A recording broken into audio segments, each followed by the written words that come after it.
গেল 15 বছরে বিদ্যুৎ ও জ্বালানি খাতে লুটপাটের রাজত্ব গড়ে তুলেছিল 4টি সিন্ডিকেট। সারা দেশে শতভাগ বিদ্যুতায়নে মুজিব বর্ষের নামে বিদ্যুৎ মন্ত্রণালয়ের পল্লী বিদ্যুতায়ন কার্যক্রম সম্প্রসারণে 15 লাখ গ্রাহকের সংযোগ প্রকল্পের জন্য ট্রান্সফরমার কেনা থেকে এই চক্র হাতিয়ে নেয় হাজার হাজার কোটি টাকা।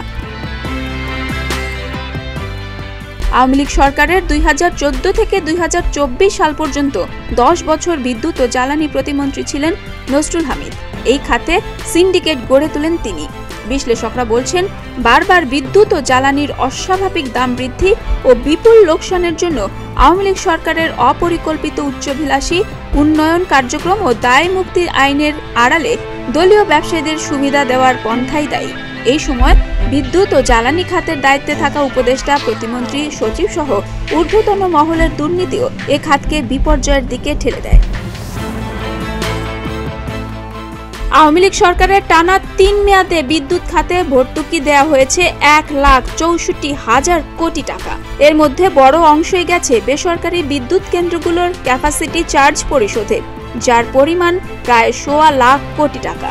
2006 সালে বিএনপি সরকারের আমলে খুচরা প্রতি ইউনিট বিদ্যুতের গড় দাম ছিল 3 টাকা 73 পয়সা।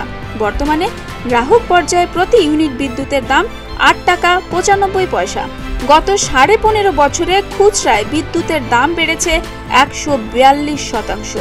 2009 সালে গ্যাসের 2 চুলার মাসিক বিল ছিল 450 টাকা, এখন তা বেড়ে হয়েছে 1080 টাকা। গত 15.5 বছরে গ্যাসের দাম বেড়েছে 140%। এ সময় বিদ্যুৎ খাতের লোকসান ঠেকেছে 2 লাখ কোটি টাকার ওপরে।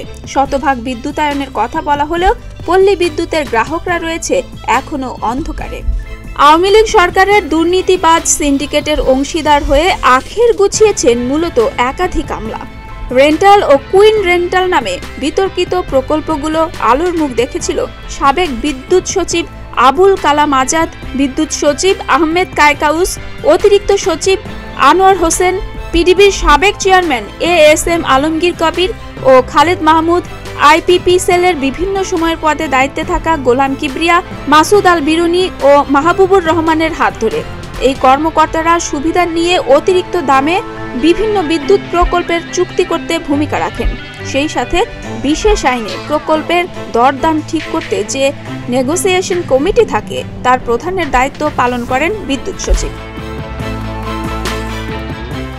সচিবের সঙ্গে বিরোধে জড়িয়ে পড়েন প্রতিমন্ত্রী। গ্যাস সংকটের কারণে সরকার দীর্ঘদিন গ্যাস সংযোগ দেয়া বন্ধ রাখলেও বিশেষ সুবিধায় কিছু সংযোগ দেয়া হয়। সাবেক উপদেষ্টা তৌফিক-ই ইলাহি ছিলেন এ সংক্রান্ত উচ্চ পর্যায়ের কমিটি প্রধান। এই কমিটির বিরুদ্ধে গ্যাস সংযোগে ঘুষ নেয়ার অভিযোগ রয়েছে। জ্বালানির নানা কার্যক্রম নিয়ে সাবেক এই উপদেষ্টার সঙ্গে বিদ্যুৎ ও জ্বালানি প্রতিমন্ত্রী ঢাকা 3 আসনের সংসদ সদস্য নসরুল হামিদের মতবিরোধ ছিল ওপেন সিক্রেট। সোলার ভিত্তিক বিদ্যুৎ কেন্দ্র অনুমোদনেও ছিল অনিয়ম। একটি বিদ্যুৎ প্রকল্প হাতে নেওয়া থেকে শুরু করে অনুমোদন পর্যন্ত কমপক্ষে 20টি ধাপে সিন্ডিকেটকে টাকা দিতে হতো। গত 2 বছরে 27টি সোলার ভিত্তিক বিদ্যুৎ কেন্দ্রের অনুমোদন দেওয়া হয়। পর্যবেক্ষকরা মনে করছেন এক্ষেত্রে কোটি কোটি টাকা নয়ছয় হয়েছে। 1360 মেগাওয়াটের এসব বিদ্যুৎ কেন্দ্রের মালিকদের অধিকাংশই সাবেক আওয়ামী লীগ সরকারের মন্ত্রী, এমপি। তাদের মধ্যে নজরুল হামিদের ছোট ভাই ইন্তেখাবুল হামিদ অপু পান 2টি বিদ্যুৎ কেন্দ্র।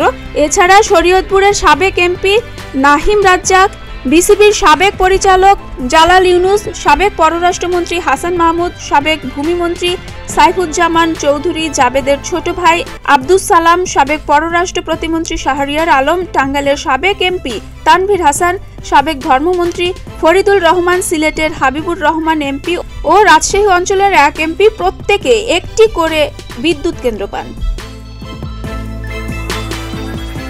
বিদ্যুৎ ও জ্বালানি প্রকল্পের কাজ পাইয়ে দিতে যে অবৈধ লেনদেন ঘটে তার অধিকাংশই হয়েছে বিদেশে।